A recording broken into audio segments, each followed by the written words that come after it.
Bom, boa noite a todos, boa noite Soraya, boa noite Luciano.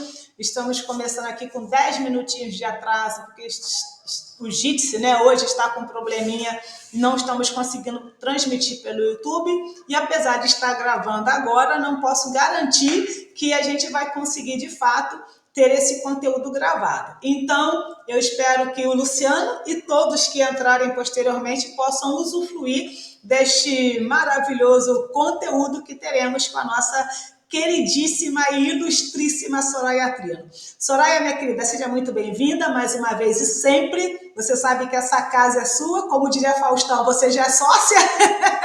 Opa! Opa, você já é sócia, tá? Então, assim, já sei para onde eu vou mandar os boletos, essa parte é com você, tá? Que medo!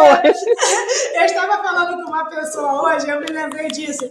Eu falei, olha só, a parte boa de ser tia é que você só fica com a parte boa. Quando dá ruim, você manda para a mãe. Então é mais ou menos isso. Isso aí. Fique à vontade, minha querida.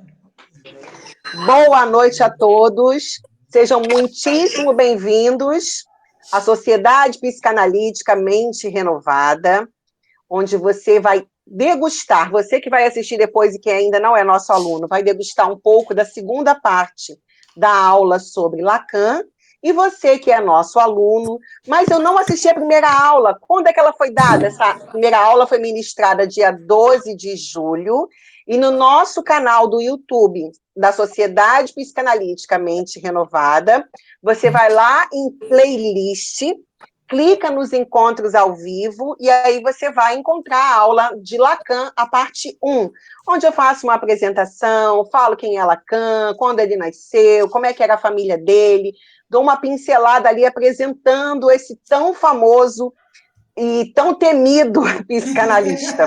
Para quem é freudiano, você fala Lacan, a pessoa, ai, mas Lacan é muito difícil. Então, eu quero dar as boas-vindas a vocês, pedir que vocês possam compartilhar essa aula depois que estiver no YouTube. Compartilhar com os contatos de vocês, com os conhecidos, estimular as pessoas a terem um contato com a Sociedade Psicanalítica Mente Renovada, entrando no nosso site, conhecendo o nosso portfólio de cursos, vendo quais são os trabalhos que nós desenvolvemos dentro da sociedade. Estamos aqui na presença da nossa diretora executiva, professora e psicanalista, Valdilene Gabriela, que terá a imensa satisfação de receber vocês em conjunto com a nossa pedagoga, Sara. Então, o convite já está feito, e para abrirmos essa segunda parte da aula, eu quero abrir com uma frase de Lacan, que ele diz assim: você é o que você escolhe. Então, hoje nós vamos falar sobre Lacan, que começou defendendo um retorno a Freud e acabou sugerindo uma nova terapia, que explora o inconsciente não para escavar o passado, mas para propor novas formas de rever o futuro. De rever, não, de viver o futuro, porque a gente não pode rever o que ainda não aconteceu, né? Então, é de viver o futuro. Então, começando, se você depois pegar a primeira aula, você vai ver a importância da linguagem dentro da vida de Lacan. E aí eu começo falando aqui com vocês sobre aula de português. Por que que Lacan usa tanto os conceitos linguísticos?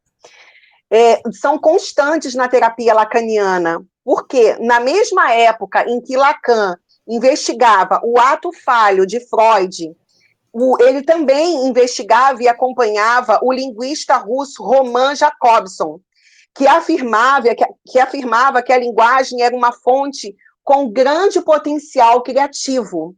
Então, o Lacan ele começa a mesclar, e aí a gente começa a ver que começa aí uma psicanálise integrativa. Ele não fica preso só ali no Freud, ele vai pesquisando filósofos, ele vai pesquisando doutores em linguística, e vai trazendo um pouquinho de cada, para falar, poxa, a linguagem é algo importante, por que não utilizarmos isso dentro da psicoterapia, dentro da terapia? Então, ele começa a seguir esse russo, fazendo pequenas trocas de fonemas em uma palavra, é possível mudar todo o sentido de uma frase. E aqui eu vou dar um exemplo para vocês.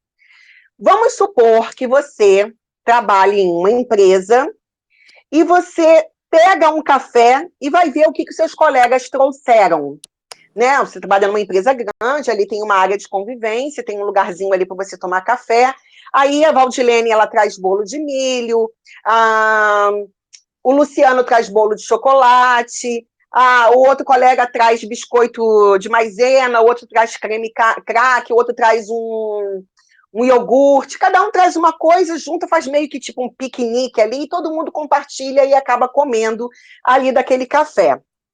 E aí, veio dentro desse dia, onde você está indo lá pegar seu cafezinho da manhã, veio um bolo de milho que você detesta. Você odeia bolo de milho. Querendo saber quem é o responsável, você pensa em perguntar assim: quem trouxe esse lanche? Preste atenção no que você pensou. Quem trouxe esse lanche?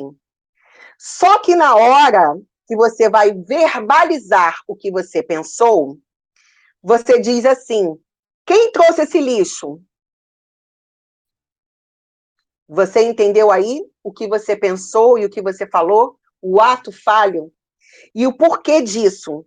Alterar tanto o sentido com uma pequena mudança acontece por causa da estrutura da linguagem estudada pelo Russo. Porque, na realidade, o que veio à tona não foi que você queria chamar o bolo de lixo, foi que você não gosta. E por não gostar, e porque aquilo está no seu inconsciente, e você normalmente, até por uma questão social, você vai tentar ser educado e falar: poxa, quem trouxe? Quem fez isso aqui? Você acaba deixando sair, sem querer, o que você na realidade pensa sobre o bolo de milho, que é um lixo. Que porcaria, quem foi que trouxe isso? Então, o Lacan entendia que o inconsciente se organiza da mesma maneira. Então, agora, a gente vai começar a entender uma coisa, que você, enquanto psicanalista, quando você começar a ouvir os relatos dos seus clientes, analisando o paciente, como você quiser chamar, você vai buscar identificar as manifestações do inconsciente nas narrativas dos sonhos, detalhamento dos sintomas, xistes e atos falhos. Você não escuta só o que a pessoa está dizendo: eu adoro bolo de chocolate. O que está por trás desse adoro bolo de chocolate? Eu odeio bolo de milho. O que está por trás disso? Então, você liga a sua escuta para poder interpretar, em conjunto com o seu analisando, o porquê daquela exaltação, tanto para gostar quanto para não gostar. Então, feitas essas apresentações aqui, falando sobre o poder, né, da linguística dentro do conceito lacaniano, olha aí o olhar dele sedutor. Está dando para ver, professora? A tela está bem compartilhada, né? Todos estão vendo e ouvindo bem? Sim, está vendo bem. Ok. Então, vamos lá. A construção do eu. A construção do eu é formada no interior. O que reside no íntimo de cada um tem ligação direta com o exterior. Para compreender uma pessoa como um todo, é necessário pensar em ambos os aspectos, e não apenas julgá-la sobre uma única ótica. Você vai estar dentro do seu setting analítico, e vai se apresentar ali um paciente para você, que vai trazer, você vai perguntar, né, o que te trouxe para análise, por que você está fazendo, por que você decidiu fazer terapia. E aí você não vai julgar logo de imediato a queixa que aquela pessoa trouxe, porque aquilo ali pode ter sido só uma fagulha, mexendo na verbalização dela, dentro da clínica lacaniana, você vai identificando, através do que ela vai comunicando, através das palavras, o que realmente está. Ela, de repente, diz que está muito ansiosa. E por conta da ansiedade, ela veio fazer análise com você, porque descobriu que você é lacaniano e ela entende que o Lacan tem uma abordagem que vai ali na raiz das palavras, na raiz do que ela vai dizer. Então, ela quer uma interpretação mais elaborada e por isso que ela buscou você como psicanalista lacaniano. E aí, você não vai logo de primeiro falar, então tá, então essa paciente aqui, ela tá ansiosa. Não, você não vai fechar achando que o que a pessoa disse é o que de fato é. Você, caso contrário, a análise do outro fica incompleta. Você tem que ter um feeling maior, um sentimento maior. E é esse o propósito, é essa a proposta da psicanálise lacaniana. Nesse contexto, o Lacan estabelece a relação entre o eu e o outro, sendo a linguagem o instrumento de mediação entre eles. E aí você vai falar assim, mas Soraya, e se eu tiver um paciente que não conseguir verbalizar, não conseguir falar, tiver algum problema na comunicação? Existem diversas formas de verbalização, tem a escrita, tem o gestual, a pessoa sempre vai conseguir verbalizar através do gestual dela, da escrita, o que está trazendo ela ali. Então, mais do que nunca se faz necessário, dentro do setting analítico, você compreender a forma linguística do que está escrito e do que está expresso em linguagem, em trejeitos, em gestos que a pessoa vai transmitindo para você. Lacan estrutura o eu como um lugar do desconhecimento, do engodo. Não concebe o eu como centrado no sistema percepção-consciência, como organizado pelo princípio da realidade. O Lacan acentua a descoberta de Freud. O eu e o sujeito não são correlativos. Então, ele dá uma amplitude maior para aquilo que o Freud falava. Então, por isso que quando ele começa falando que ele faz um retorno ao Freud, na realidade, é como se ele estivesse indo ali pescar no aquário do outro. Olha aqui que legal, você está acostumado a comer essa minhoquinha aqui, esse tipo de petisco? Olha aqui, eu também tenho esse petisco. E aí, quando você cai, ele fala assim, opa, mas eu tenho isso aqui e tenho mais, eu estou trazendo mais para você. Eu não estou ficando centrado só no que o Freud falou. Eu quero te apresentar algo mais profundo, algo maior, para ampliar a sua percepção a respeito da psicanálise, a respeito do eu, da construção do eu. Então, o eu e o sujeito não são correlatos. O que a pessoa traz de queixa para o setting analítico não é o que ela é. Mas a gente começou falando que você é o que você escolhe. Então, vamos mergulhar um pouquinho mais falando dentro dos conceitos que Lacan coloca. Os tipos de linguagem, como eu citei aqui. Tem a linguagem corporal, a linguagem mista. A corporal é um tipo de linguagem não verbal, pois determinados movimentos corporais podem transmitir mensagens e intenções. Tipo, a professora Valdilene é a minha psicanalista, e eu estou no setting analítico com ela, e ela está conversando, estamos ali fazendo a análise, e eu estou falando para ela assim, olha, não, que eu adoro adoro viajar, eu acho viajar assim incrível, e é isso, gosto muito. E ela tá, mas é mesmo, me fale mais, como é que você gosta de viajar, para onde você gosta. Mas olha aqui, olha o meu corpo falando. Tô em negação. Tô falando que adoro viajar, mas tô fazendo uma cara de desdém, tô fazendo pouco caso, não tô olhando no olho dela, não tô verbalizando as coisas com... Não tá, o que eu tô expressando não está condizente com a minha linguagem corporal. Então, a importância de você observar isso na hora do atendimento é justamente porque o corpo da pessoa que está ali na tua frente vai falar. E a gente encontra um pouco de dificuldade dentro dos atendimentos online justamente por conta disso. Talvez você esteja me vendo aqui maravilhosa com um terno e quando eu levantar você vai ver que eu estou de bermuda, porque você está vendo só uma parte.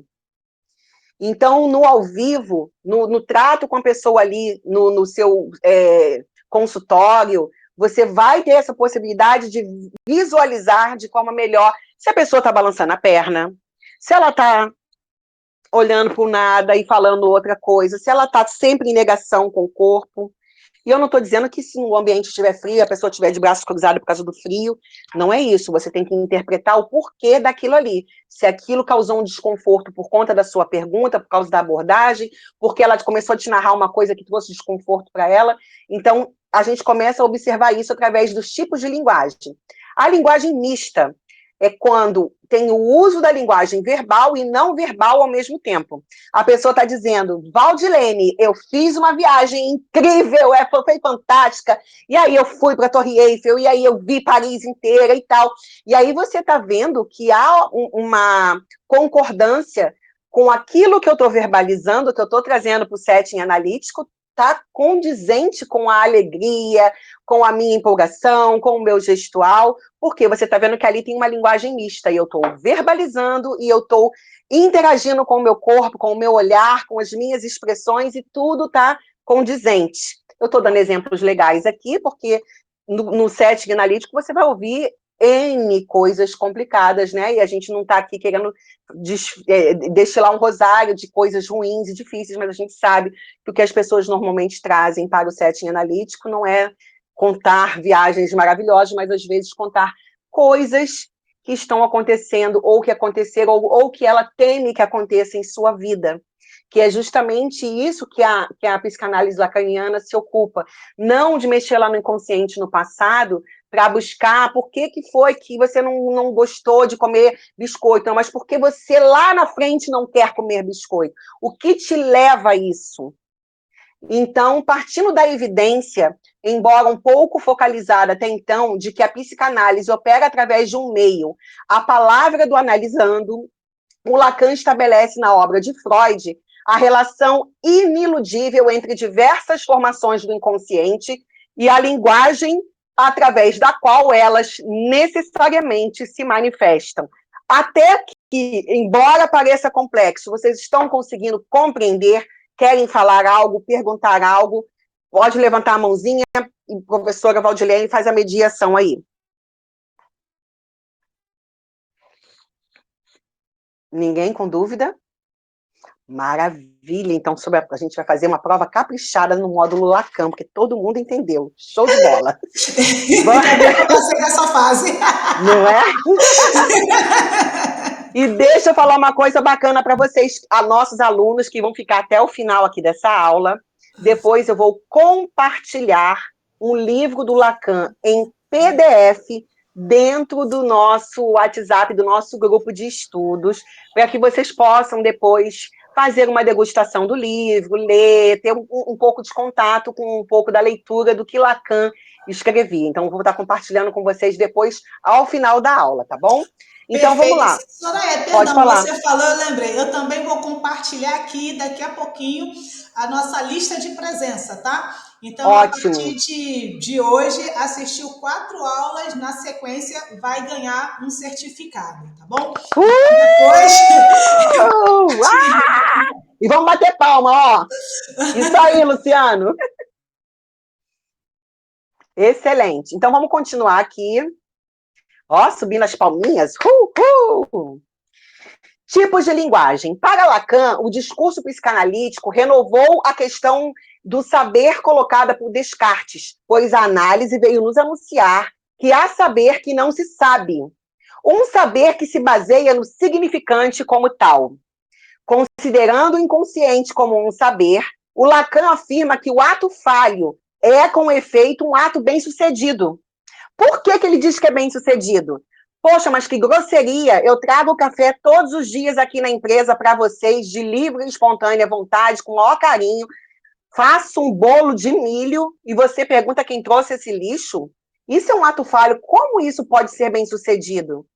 Porque nesse momento em que eu, por uma troca de palavras, externalizo aquilo que eu de fato penso sobre o bolo de milho, eu ali tirei uma máscara, a máscara social, onde eu digo que gosto de tudo, onde eu faço a cara de boazinha.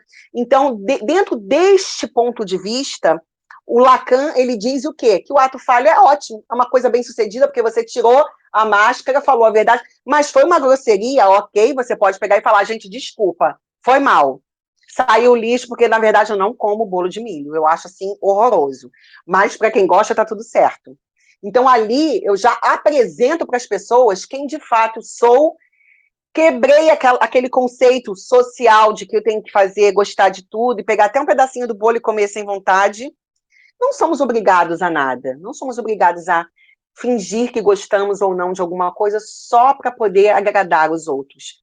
E é isso que a gente trata dentro do setting analítico. Quantas pessoas vêm com traumas, com questões mal elaboradas em sua vida atual, querendo levar para o seu futuro, coisas que elas não disseram, não fizeram, não falaram, engoliram para ser bonzinho para o pai, para ser bonzinho para a mãe, para não aborrecer a mamãe, para não aborrecer o cuidador, a pessoa que estava ali educando ela na primeira infância.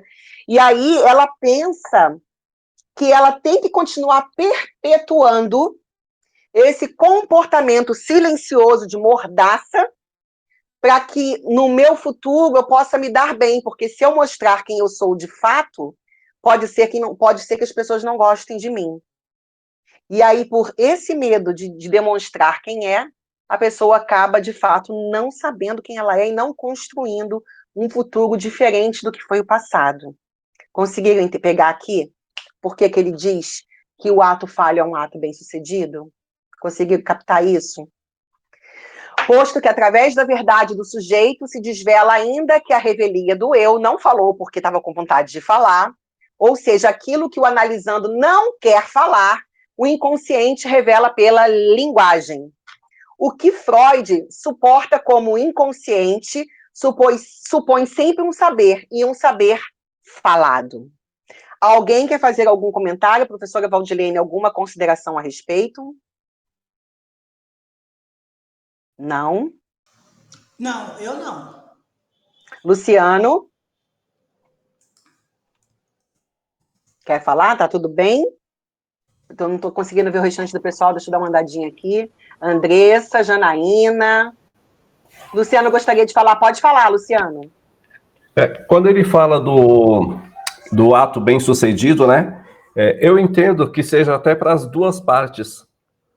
Porque o interlocutor também acredita que levando o bolo de milho, ele está fazendo, ele está agradando, né? Uhum. Até chegar alguém com esse ato falho e falar, né? Poxa vida, quem trouxe esse lixo, né? Olha aí. Ele fala, né?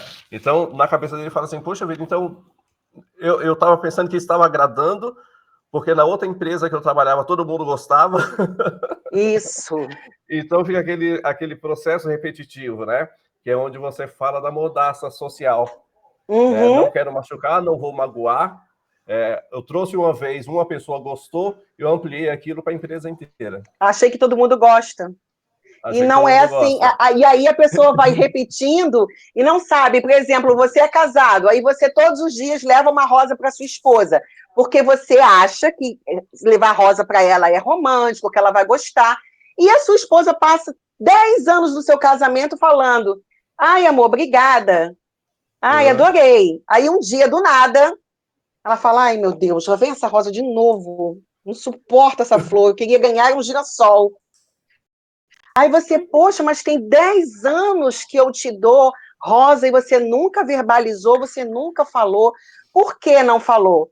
E aí acontecem os ruídos na comunicação. E aí o nosso analisando, o nosso paciente vem para o setting analítico e descobre que ele pode perguntar ao outro do que você gosta. Às vezes ele só imagina que o outro gostou, que o outro está gostando. Pode ser do bolo de milho, como pode ser da rosa que você está presenteando a sua esposa. Quando ficaria melhor você perguntar, Valdilene, qual é o tipo de flor que você gosta? Não, na verdade eu não gosto de flores, eu gosto de brincos de ouro. Eu adoro um brinco de ouro. Olha, a Valdilene gosta de brinco de ouro. Então, nada de dar florzinha para ela, entendeu? Então, verbalizou, vai ficar tudo mais às claras. Então, como você falou, Luciano, o ato falho fica bem para quem o cometeu, porque acabou revelando o que pensa, e para quem ouviu, porque vai falar, caramba, eu poderia ter perguntado há mais tempo para as pessoas que tipo de bolo que elas gostam. Então, é bem isso. Mais alguém quer falar alguma coisa? Quer fazer uma participação, construir algo? Vou continuar aqui, então, tá? Tipos de linguagem. O Lacan, ele se emprenha em demonstrar que, para Freud, o sintoma é estruturado como uma linguagem. Determinado simbolicamente, o sintoma no sentido lato do termo, né, amplo do termo, é a resultante que expressa um conflito psíquico ao modo de uma formação de compromisso entre o desejo e as defesas. Lacan assinala nesse ponto que Freud veio mostrar, basicamente, o fato de que os sintomas apresentam um sentido que insiste presentificar sua verdade à revelia do eu. Freud assumiu a responsabilidade, ao contrário de Exídio, para quem as doenças enviadas por Zeus avançavam para os homens em silêncio, de nos mostrar que existem doenças que falam, as psicossomáticas, e de nos fazer ouvir a verdade do que elas dizem. Tantas pessoas se calam, não verbalizam o que estão sentindo, nunca expressaram por meio da linguagem o que de fato estão sentindo, o que de fato estão pensando ou achando. Com isso, elas vão somatizando, e aí doenças vão saindo em forma de que o corpo está gritando, pedindo àquela pessoa socorro. Pare de ser um impostor, pare de ficar interpretando um personagem que de fato você não é. Mostre aos outros, verbalize aos outros o que está acontecendo, o que você quer, de forma assertiva, comece a falar. Então, no processo terapêutico, o teu paciente vai entrar no teu setting e vai te contar histórias desse tipo e você vai conseguir ajudá-lo a entender que ele pode falar, que ele não precisa interpretar um personagem. Linguagem versus língua. Sua observação nos leva, antes de mais nada, a relembrar a distinção importantíssima entre linguagem e língua. É claro que o inconsciente tem a estrutura de uma linguagem, mas seus efeitos manifestam-se no terreno da língua, isso é, no da língua falada. O inconsciente lacaniano é o lugar onde a fala transferencial é mobilizada, onde o sujeito do desejo inconsciente se deixa ouvir e proporcionar uma verdade inédita, que escapa à simbolização. Eu deixei escapar que eu acho o bolo de milho um lixo. Saiu, não teve um controle, meu eu foi maior. Eu deixei escapar que eu não suporto rosas vermelhas, que estou 10 anos ganhando isso, por que eu não falei antes? Por que eu não verbalizei? De forma educada e assertiva. O inconsciente lacaniano. O ato falho é, com efeito, um ato bem-sucedido. Para começar, o inconsciente revela-se num ato que surpreende e ultrapassa a intenção do analisando que fala. Inclusive, nesta figura aqui que eu coloquei, depois vocês vão ver, é uma imagem do filme Um Método Perigoso, que tem completo e com uma imagem excelente dentro do YouTube. Eu assisti esse filme ontem, mostrando quando Jung está junto com Freud, junto com essa moça aqui no filme, que depois torna-se uma psicanalista bastante famosa, mostrando, tá vendo que o Jung está ali de costas para a paciente dele, e ela está ali se contorcendo, falando, e aí nessa cena é bastante interessante, porque ela está falando, ela tem uma lembrança, e ele fala para ela assim, Jung fala para ela, não olha para trás, vou dar spoiler, tá, gente? Depois eu vou também compartilhar o link do vídeo para vocês assistirem o filme, é muito válido e é muito importante para a formação de vocês. Ele fala assim, senta na cadeira, não olha para trás em hipótese nenhuma, eu não quero que você olhe para mim, eu quero que você fale o que está vindo aqui à sua mente. E aí ela começa a falar, quando eu era criança, o meu pai me trancou num quarto e me castigava e me batia. E hoje eu gosto de apanhar, eu gosto de ser maltratada, eu gosto de ser humilhada, tudo que me humilha eu gosto. Ela jogou para fora algo que estava no inconsciente e que, olhando de repente ali para o analista dela, ela não teria coragem de falar, porque ela temeria o quê? O julgamento. Então você vê que o ato falho, ela começa a falar ali e solta, deixa escapar que ela gostava daquilo. E aí ele começa a anotar. Filme, isso, Um Método Perigoso. A professora Valdilene acabou de compartilhar aí o link para vocês. Assistam, anotando, porque vai ser enriquecedor para vocês verem o que é o inconsciente, o que é um ato falho, quais são as perversões que permeiam a vida de uma pessoa por conta de coisas que aconteceram lá atrás, mas que aquilo ali não determina quem ela é, porque ela escolhe quem ela quer ser. Ela começa a estudar, mesmo com essas peculiaridades na vida dela privada, e se torna uma das excelentes psicanalistas. Aí depois vocês assistam o filme, que eu não vou dar mais spoiler além desse. O sujeito diz mais do que pretende dizer, e ao dizer, ele revela a sua verdade. Ora, para que esse ato efetivamente dê existência ao inconsciente, é indispensável que um outro sujeito escute e reconheça a importância do inconsciente, sendo este sujeito o psicanalista. Por que é diferente eu sentar com a Valdilene, que é minha amiga, e falar, Val, vamos lá tomar um cafezinho no shopping, vamos tomar um sorvete, e ali eu começar a conversar. Ela não é psicanalista, tá? Nesse momento aqui, ela é uma amiga minha, e eu tô sentada ali com ela, e tô falando um montão de coisa, ela vai ouvir, ela vai falar, eu acho que é isso, eu acho que é aquilo aí, eu não sei. É diferente o desabafo que se faz com um amigo do setting analítico, onde quem vai te ouvir, vai ouvir o que você está falando e escutar e decodificar a sua fala. Por isso a importância de você estar em análise, de você ter um analista, alguém que é preparado, alguém que estuda, alguém que está aqui na Sociedade Psicanaliticamente Renovada, que já faz as suas análises pessoais, que participa das análises em grupo, que participa dos grupos de estudo de leituras dos textos de Freud, de Lacan, de Melanie Klein, de Bion, que participa dos grupos de supervisão, onde os colegas trocam um com o outro o que está acontecendo dentro dos seus atendimentos. É importante você participar de tudo isso para que você se constitua analista a partir das suas análises pessoais, onde você vai conseguir ir no outro, onde você já foi também em você. Senão, vem uma mega conversa de comadres que estão ali tomando um café e tomando um sorvete, uma caixinha do McDonald's. E psicanálise é algo sério, é você ouvir e identificar o que aquele outro inconsciente está transmitindo para você. O inconsciente implica que ele seja escutado? Mas esse reconhecimento não é um reconhecimento do pensar? É um reconhecimento do ser. Ou seja, o psicanalista reconhece como ato, a partir do seu ser e de seu próprio inconsciente, o inconsciente do outro. Por isso que eu falei a importância de você fazer suas análises. Eu tenho uma analista, eu descarrego em cima dela todas as minhas neuroses, os meus problemas, as minhas dúvidas, as minhas queixas, eu choro, eu dou risada, eu conto projetos. Por quê? Sair daquele momento ali, esqueci de contar isso para ela, mas na semana que vem eu conto. E aí, quando vem um paciente meu, vem um analisando meu falar algo, eu consigo estar vazia e escutá-lo e estar inteira ali na frente dele. Porque eu já passei por isso também, por esse processo também, junto ao meu analista.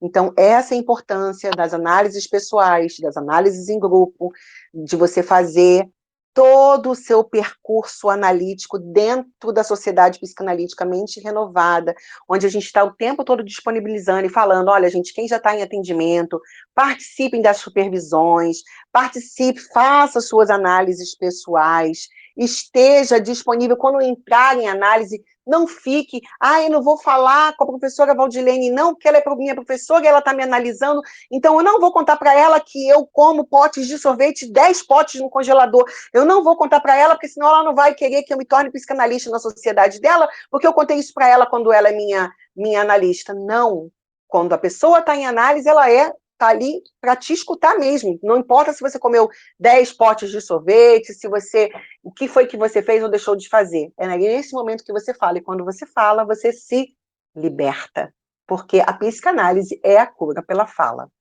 Para reconhecer que o ato do analisando é um colocar em prática o inconsciente, é preciso, pois, um outro ato, o do analista.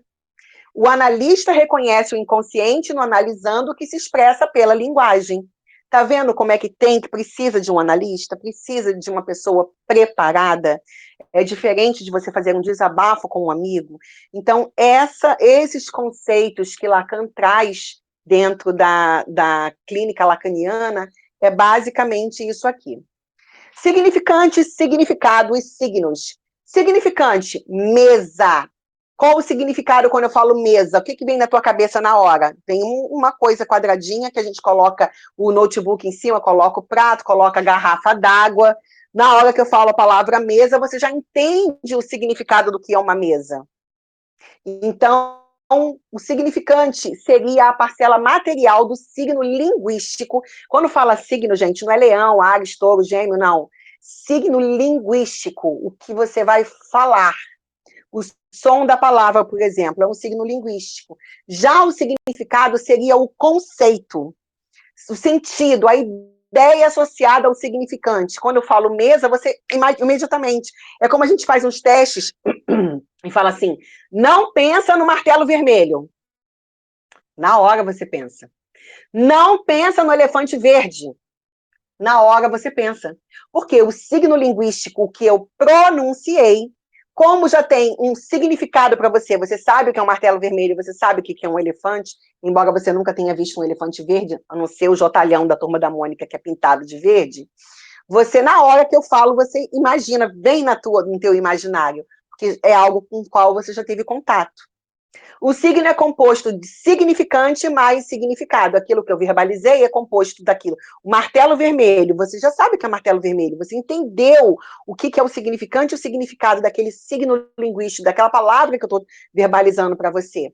O significante é a forma escrita ou falada do signo linguístico. E o significado é o conceito, aquilo que se entende quando se usa a palavra. Eu falei mesa, você entende o que é uma mesa? Eu falei cadeira, você entende o que é uma cadeira? Eu falei óculos, você entende? Ainda vai pensar, pô, mas é óculos de grau ou é óculos de sol? Ainda vai abrir um leque para você pensar. Então, o que aquela pessoa está trazendo no setting analítico para você, através da palavra, do que ela está verbalizando, você fala, peraí, mas ela falou isso, mas na verdade o que eu acho que ela estava querendo dizer, vou cavucar um pouquinho mais, vou cutucar para poder ver se extraio dela o que de fato ela quer falar quando ela disse tal coisa. Assim, para representar o objeto casa, que transmite a noção de lugar para morar, o português tem a palavra casa, o inglês tem a palavra house, e o francês a palavra maison. Apesar de pertencerem a idiomas diferentes, as palavras casa, house e maison são signos linguísticos, usados para designar o mesmo objeto. Tem o mesmo significado básico, a forma é que varia de língua para língua. Então, uma pessoa vai estar falando para você de uma determinada angústia muito forte que ela está vivendo. Não importa se ela é uma brasileira falando da angústia, se ela é uma francesa falando da angústia, porque a angústia vai continuar sendo angústia em qualquer lugar do mundo. Talvez a pronúncia da palavra angústia em francês seja outra, mas vai continuar tendo o mesmo significado. É algo que a pessoa não está dando conta, que ela não está aguentando, e por isso ela está trazendo para você como analista. Então, eu falo assim, in my house, in my home, in my... Daí, no francês, eu sou péssima, vocês viram que eu forcei até um biquinho aqui. Mas, quando eu falo my home, my house, você já fala, na casa da Soraya tem água. Todo mundo vai entender o que é água, porque todo mundo conhece. Não importa se é water, se é água, porque você conhece o que é uma garrafa d'água. Então, vamos lá? Signos linguísticos. O signo representa o significante e o significado. Ao ouvir a palavra casa, você pensará nas letras que a compõem, C-A-S-A, e nos fonemas que a representam, K, A, Z, ou, aqui no caso está escrito um S, S-A, mas que tem o som de Z. Casa. Isso é o significante. Ao mesmo tempo, a palavra casa permite que você recrie o conceito na sua memória sobre o que você sabe acerca de uma casa, ou seja, uma construção com portas, janelas, com cômodos diferentes, e assim terá na sua cabeça a recriação de imagem de uma casa. Isso é o significado. Então, quando uma pessoa traz para você, você já passou pelo processo analítico, você já está nas suas análises pessoais. E aí você traz para a sua psicanalista, para o seu psicanalista, a grande angústia que você está sentindo na vida. E você vai e verbaliza, olha, eu tenho uma angústia, que foi porque quando eu era criança, me entupiam de bolo de milho, e aí eu não consigo mais ver bolo de milho na minha frente e tal. Você verbalizou aquilo, você trouxe o conceito, a ideia. Quando o teu analista vai analisar aquela tua fala ali, ele entendeu com todas as letras, de todas as maneiras, que está instalado no teu inconsciente é realmente o pavor que você tomou de bolo de milho, porque forçaram você a comer esse bolo a tua infância toda, e você, a partir daqui, do seu processo analítico, você não quer continuar comendo no seu futuro. Então, o seu analista é a pessoa que vai estar ali fazendo a ponte entre você, e não só dentro da obra lacaniana, não só entre o que estava lá atrás, mas entre o que está aqui no presente agora, para que você não construa um futuro diferente através da verbalização, da expressão daquilo que está no teu inconsciente. Você não precisa ficar escravizado. Significante. A noção de significante para Lacan, proveniente de Ferdinand de Saussure, de Saussure, um linguista que propôs uma visão estruturalista da linguagem. Para Saussure, a linguagem seria formada por elementos chamados signos, unidas arbitrariamente, ou seja, em função do acaso, a saber, o significante e o significado.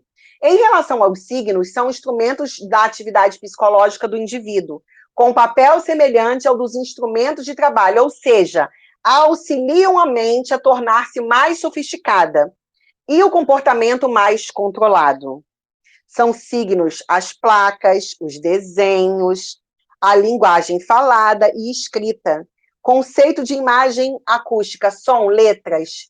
Aí eu falo árvore, você já imediatamente entende o que é uma árvore.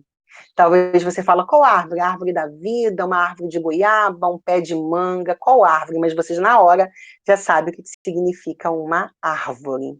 Esse é o significante. Cadeia significante. A atividade inconsciente do desejo é expressa através das ligações associativas e combinatórias do significante, e repete-se em um tipo de sucessão que define uma relação em cadeia. A cadeia significante tem origem no processo de recalque. Lembra do recalque? Porque a pessoa recalcou lá atrás, no passado, algo que lhe aconteceu, entrou no inconsciente, ela não tem o domínio, ela nem lembra daquilo.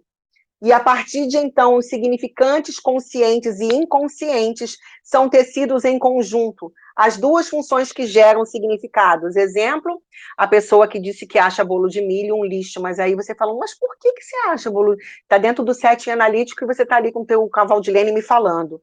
Eu odeio bolo de milho. Mas me fale mais, Valdilene, a respeito desse ódio que você tem do bolo de milho. Soraya, eu não sei. Só sei te dizer que eu não suporto bolo de milho. Ok, quando você fique à vontade para falar mais a respeito do bolo de milho, se você assim desejar. Se quiser continuar falando do bolo de milho nessa sessão, continuaremos. Se quiser trazer o bolo de milho de novo, numa próxima, traga. Fique com a sua reflexão a respeito do bolo de milho e a gente pode conversar sobre ele depois. Sua sessão por hoje acabou. E aí a Valdilene vai para casa e ela fica assim, cara, que absurdo. Falei para caramba, como se bolo de milho fosse importante. Ah, essa minha psicanalista tá maluca. Eu vou ficar refletindo sobre bolo de milho? Aí ela tanto falou, que não me chega. Acabei de descobrir.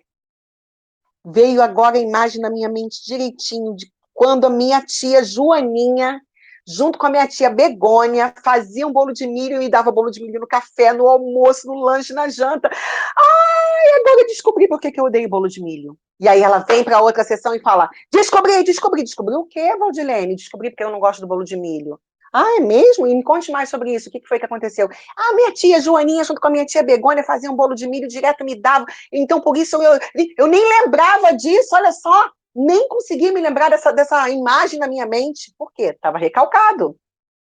Ela tocou no assunto, remoeu, reviveu e trouxe depois para o set analítico dela. Agora ela vai viver o futuro dela falando, agora quando vier com bolo, eu vou só simplesmente dizer, não, obrigada, não quero. Alguém quer falar? Estamos quase terminando, viu?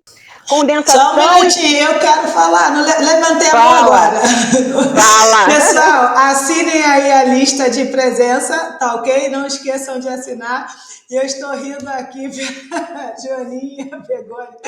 Soraya fantástica. Essas suas tias são terríveis. Terríveis. E de fato, gente, eu não gosto de bolo de milho. Olha aí. Ai, eu eu acho seco. Eu não gosto de nem farofa, acho seco. Eu realmente Viu? não gosto de bolo de milho. Acabamos de fazer uma descoberta. No aniversário da professora Valdilene, que é em Não dezembro, me não traga mandem bolo bolo de de milho para milho, ela. por favor. Mas aqui, falando Vamos ter acesso, sério. sim. A nossa aluna aqui acabou de perguntar se teremos acesso a esse material. Teremos, sim. Depois eu também vou disponibilizar esse PDF para os alunos também. Vou passar para a professora Valdilene para que ela transmita a vocês no Isso. nosso WhatsApp, tá? Para que vocês possam depois ler e degustar um pouquinho mais a respeito do assunto. E se tiverem dúvidas, como eu sempre digo, estamos sempre à disposição de vocês para esclarecê-las. Porque... Deixa eu... Perdão, pode falar, Soraya, Pode perdão. falar, professora, pode falar. Deixa eu aproveitar que vai ficar gravado e dar uma informação aqui. Esse conteúdo só vai ser disponibilizado para quem assistiu a aula agora, presencialmente, ao vivo, hoje, dia 9 de agosto. E quem assistir posteriormente solicitar. É uma maneira que a gente tem de honrar quem está aqui. Então, depois, também é importante que vocês assinem a lista de presença, mas depois é só chamar a gente lá no privado e dizer, olha, eu estava presente. E aí a gente vai enviar no privado para vocês, porque não faz sentido, entende? Vocês disponibilizaram o tempo de vocês, então é uma das formas que a gente tem de honrar vocês nesse sentido, tá bom? Então, todo o conteúdo que os professores disponibilizarem será exclusivamente para quem assiste agora ou quem assistir posteriormente, tá bom? É isso. É isso, gente. Então, depois eu vou disponibilizar o material para a professora Valdilene e ela vai conferir a lista de quem estava, e junto com o livro que eu também vou passar, e aí ela vai divulgando para vocês, já encaminhando para vocês no privado, tá bom? Então, a gente está quase acabando a nossa aula. Condensação e deslocamento, gente.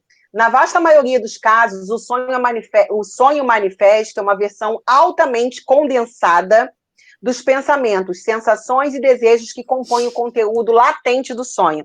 Inclusive, nesse link aí desse filme que vocês vão assistir depois, o Freud tem momentos ali dele do Jung, ele falando sobre sonhos, e aí o Jung vai contando os sonhos para o Freud, e aí o Freud ele vai interpretando o sonho do Jung, e vai identificando que o Jung estava, tipo assim, querendo jogar ele, tirar ele de escanteio, e aí o Freud vai e menciona com ele assim, eu também tive um sonho, aí o Jung, me conta então sobre o seu sonho, aí o Freud fala, não vou contar, porque eu não quero partilhar do meu conhecimento com você, porque naquele momento em que o Jung conta o sonho para o Freud ele entende que ele não pode continuar a jornada, porque ele achava que o Jung daria continuidade à obra dele.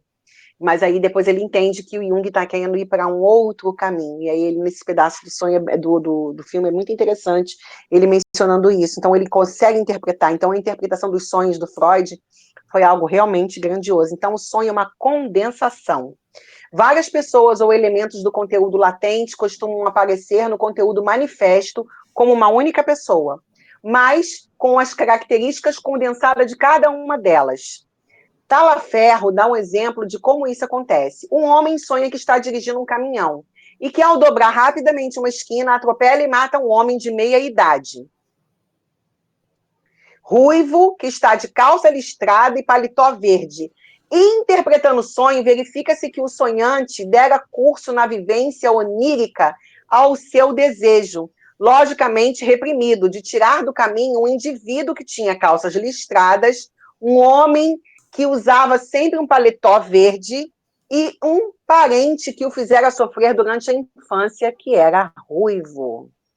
Então, ele condensou, ele teve ali uma história no sonho dele, e ali, na verdade, qual o conteúdo que está recalcado, que está escondido ali? Uma pessoa que na infância ele fez mal, e que era ruivo, e que usava esse tipo de roupa. Então, você vê como é que o sonho... Tem horas que a pessoa está sonhando, tá, gente? E que não é nada. É porque encheu a barriga, comeu pra caramba e foi dormir, dormiu de barriga para cima, sonhou porque a cabeça estava ali. Mas tem muitas horas, existem momentos em que o sonho fala muito a respeito daquela pessoa que está tendo ele. Condensação e deslocamento é tido como o processo mais importante da deformação do sonho por Talaferro e consiste na substituição de uma imagem do conteúdo latente por outra do conteúdo manifesto. Quando o deslocamento não é de imagem, mas de determinada emoção, chama-se isso de projeção. Assim, se um personagem do conteúdo latente tem desejos agressivos contra outro, no conteúdo manifesto é este que os tem. Eu sonhei que eu estava batendo numa pessoa. E aí aquela pessoa tinha tantas e tantas, assim, características e tal. E aí depois eu vou lá e descubro que, na verdade, eu estou querendo bater na minha chefe.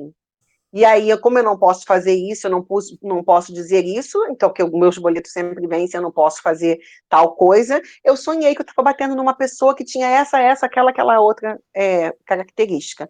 Então, o sonho está falando de quem? De mim, do meu desejo inconsciente. Altman apresenta o seguinte sonho para exemplificar este conceito.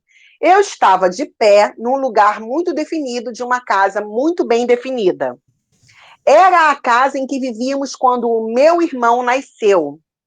Estava no que se tinha sido o meu lugar de recreio. Vi uma bola parada diante de mim e dei-lhe um violento pontapé. Qual a interpretação que vocês dão para este sonho? Ele estava na casa dele, no lugar que ele era tipo o rei da casa, né, a criança que recebia todas as atenções, e aí nasce um irmãozinho caçula. E aí como é que ele traz esse sonho, essa raiva, esse ciúme que ele tem do irmãozinho? No sonho ele chuta uma bola. O que é uma bola? Algo pequeno, algo ali que ele dá um pontapé na bola. Quem ele está chutando na verdade? Quem ele está querendo expressar o ciúme e a raiva? O irmão. Então ele chuta a bola no sonho e o significado da bola é o desejo inconsciente dele de chutar o irmão. Só que a gente não pode fazer isso porque ninguém pode bater nos amiguinhos, nem no chefe, nem no irmão. Então ele traz isso para o setting analítico, você interpreta e diz para ele: todos têm a sua importância dentro da família. Esse ciúme está latente ainda? Você vai carregar isso para a vida toda, para o teu futuro? Então, rumina isso aí, vai para casa, faz a reflexão. Por hoje a nossa sessão acaba aqui. E aí você deixa a pessoa com aquele presente mágico na mão, que é: caramba, eu ainda estou até hoje, eu estou com 30 e poucos anos ainda sonhando que eu estou levando comigo aquele sonho que eu estou chutando a bola, que na verdade é o meu irmão. Meu Deus, ainda não superei isso.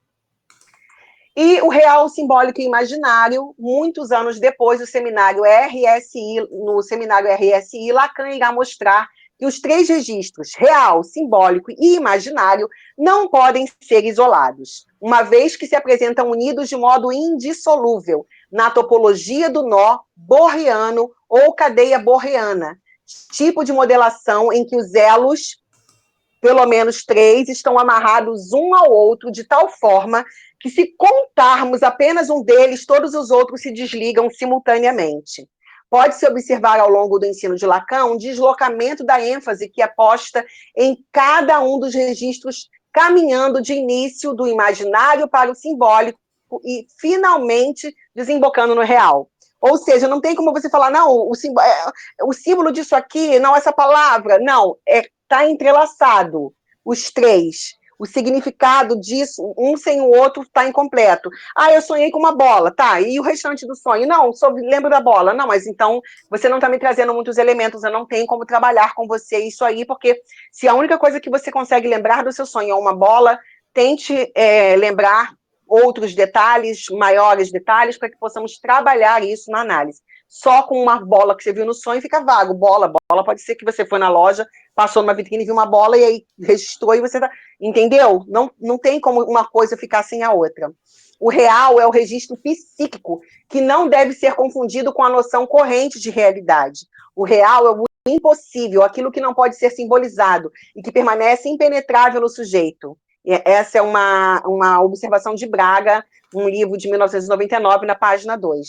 O real é apresentado desde já como aquela parte dos sujeitos que nos escapa na análise, como aquilo que constitui os limites da nossa experiência. O simbólico é o lugar fundamental da linguagem, é a relação do sujeito e o grande outro. No sujeito envolvem aspectos conscientes e inconscientes. Isso significa que a maneira que o inconsciente se manifesta se dá através da linguagem.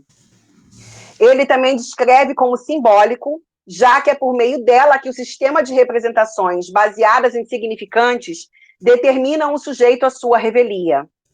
Poxa, ele sonhou com a bola era o irmão. Onde está o sujeito oculto aí do sonho? O sujeito oculto é o irmãozinho que nasceu e que tirou ali, roubou dele. Então, quem é o sujeito que a revelia aparece dentro do inconsciente daquela pessoa que sonhou? A bola, o irmão.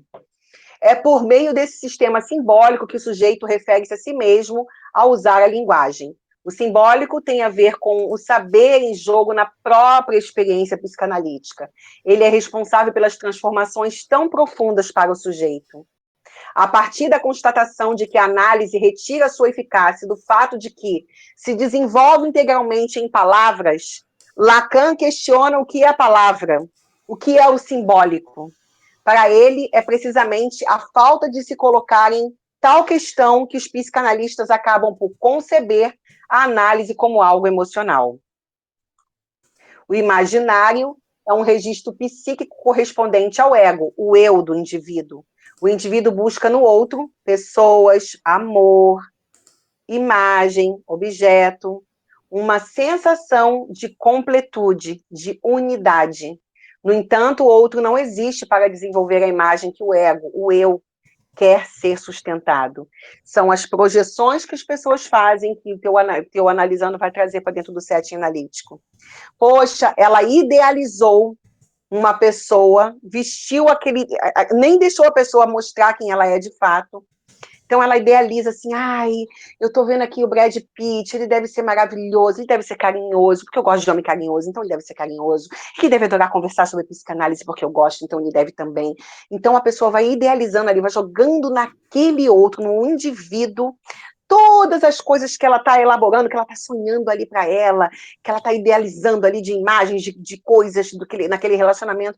Na realidade, depois o outro vai e mostra que não é nada daquilo, e aí a pessoa fala, mas eu fiz tudo por ele, mas a gente combinava tanto. E aí você vai pagar para falar assim, mas já como vocês combinavam, como é que era? Como é que começou isso?